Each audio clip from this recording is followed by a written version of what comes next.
Hello, my friends. Hello, and welcome once again to another Halloween. Yes, it's another Halloween, which means it's time to talk about the greatest vampire who ever unlived. Yes, I speak, of course, of Varney the vampire. So last year at this time, I spoke at length about Varney the vampire and his greatness. I will link it down below. Down below I will link it, just in case you missed it. It was quite an achievement, I would say, a classic of video creation. So I will link it down below. It is so linked. But this year, I'm going to talk a little bit more about Varney and his place in the literature of the undead. So Varney, of course, the greatest vampire to ever appear in literature. Varney the vampire, who originally appeared in 1845 in what was then known as a penny dreadful.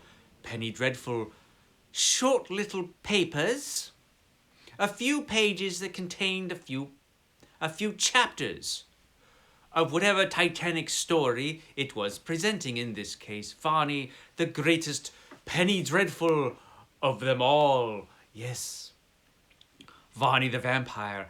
But Varney existed beyond the penny dreadfuls. As was proper, Varney was published in book form. But then a tragic thing happened. It seemed for a long time that the world had forgotten Varney. I know! Remarkable and tragic. It seemed that the world had temporarily forgotten Varney. But then Varney was published once again in book form. In this publication from Dover Books. Dover, which published a lot of great classics of literature, properly recognized the literary importance of Varney. There was an introduction by E.F. Blyler in which he talks about the importance of Varney the vampire as a work of great literature. I will read a bit from the introduction. It says here, "Where Varney the vampire is concerned, there can be little question of quality or greatness of any sort." Wait, what? There can be little question of quality or greatness of any sort. It could be called a fairly competent attempt to extend a single situation through an indefinite number of variations. Yet, even from this limited point of view, Reimer was not completely successful.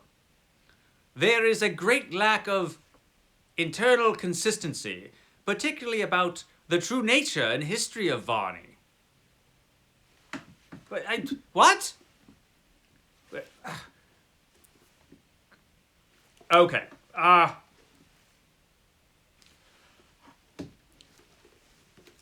Obviously, the fellow who introduced this particular edition was a horse's ass and didn't know what he was talking about. Varney was indeed a great work of literature, a fine work of literature. Varney is eternal. Varney is, well, let me tell you a little bit about Varney. You see, the thing is, Varney is just a complex character. He's complex. It might seem to be inconsistent throughout the story, but really, you just have to, attempt to penetrate the complexity of this fantastic character, the greatest character in all literature, if I do say so myself. So this edition of Varney from Dover, this has been reprinted, by the way. There is a newer edition of this, which you can find. I don't know why you'd want to with this crappy introduction, but the book itself is pretty fantastic. Yes, the print is very tiny. Just get yourself a microscope and you can read it just fine. And it has all of these pretty pictures. True, in the Dover edition, the pictures all seem to be in the wrong places, but you know you can't have everything in this life, can you? Not even in an unlife. But fortunately, Varney was reprinted in Pulplit Productions in this rather large 2-volume edition, completely retypeset. Some minor errors were corrected. Of course, it's Varney, so they had to be minor. The type is large enough so even a feeble old person can read them. You know, humans, they age. So, you know, sometimes it's hard for them to read the tiny print. No problem for us immortals. But this does have, in this edition, it has all of the illustrations in the proper places. They're in the proper places. This is a print-on-demand edition, as you can see from the last page, but a rather nice one, I must say. Of course it is. It's Varney. So you can get this masterpiece and a rather nice edition. For those of you who like ebooks and e-readers, products of the devil, obviously, but for those of you who do enjoy them, Varney is available as an ebook as well. There is simply no excuse not to read Varney. Now, Varney is a very long novel. Of course it is, because it's great. It needs all of those pages to contain its greatness.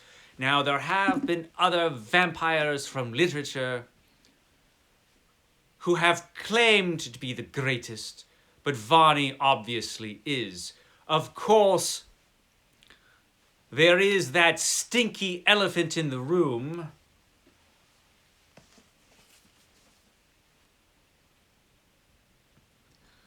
Dracula.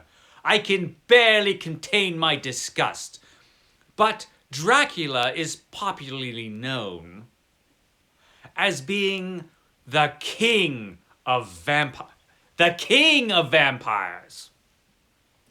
The king of vampires, my pale white ass, Dracula. He even has this fancy volume, this fancy new annotated Dracula. Where's the new annotated Varney? I mean, it would run multiple volumes, and indeed it should. But shouldn't there be a new annotated Dracula? I mean, Varney. Shouldn't there be a new annotated Varney? Of course there should be. Instead, we have this pile of crap. So, Dracula. His tale was chronicled by Bram Stoker. Everything Bram Stoker wrote was garbage, including this stinky pile of manure. But film after film has been made after this pompous dandy, Dracula. Dracula. So, here's the tale of this moron. So, Dracula, oh, he was a big thing in Transylvania with his crappy old castle. Didn't even have electricity. What a maroon. Dracula, his castle was so stinky he decided to leave it. He decided to go to Britain, where he would create a race of vampires and perhaps conquer all of Europe. It is to laugh. So, Dracula, pathetic old Dracula, this old woman went to Britain and was immediately kicked out of Britain by, of all people, that crazy old Van Helsing. Van Helsing.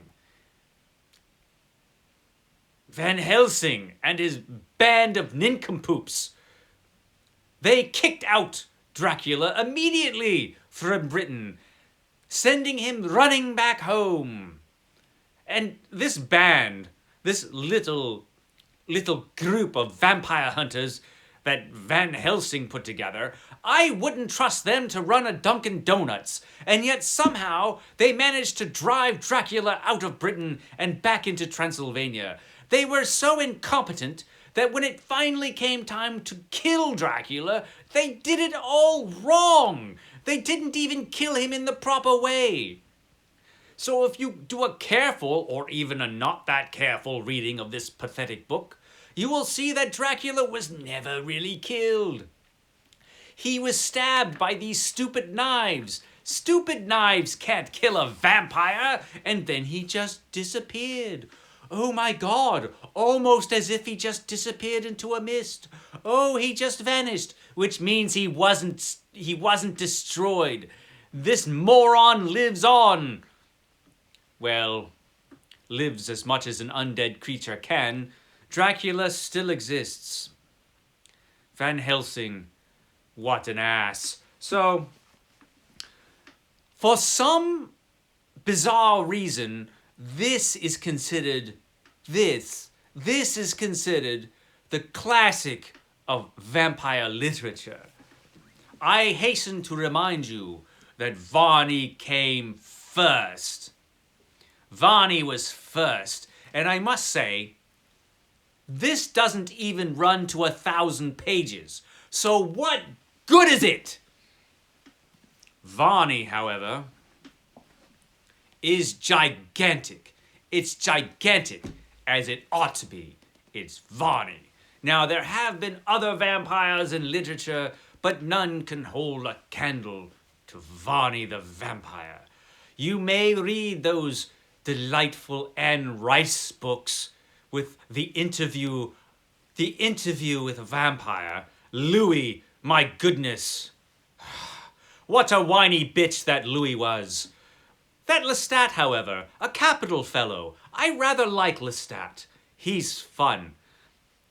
But he was a rarity in vampire literature.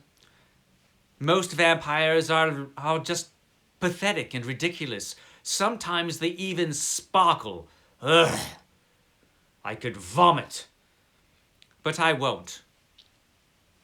I wouldn't want to offend people or get blood over my fancy outfit. So, just remember, if you want to read a true classic of vampire literature, a true classic, it is Varney the Vampire, not Dracula, Varney. Well, I will leave you now to your festivities, giving candy to those terrible little children. I will be on my way to feast on the living, along with my cannibalistic ancient friend. Okay, my friends, I will see you perhaps next year.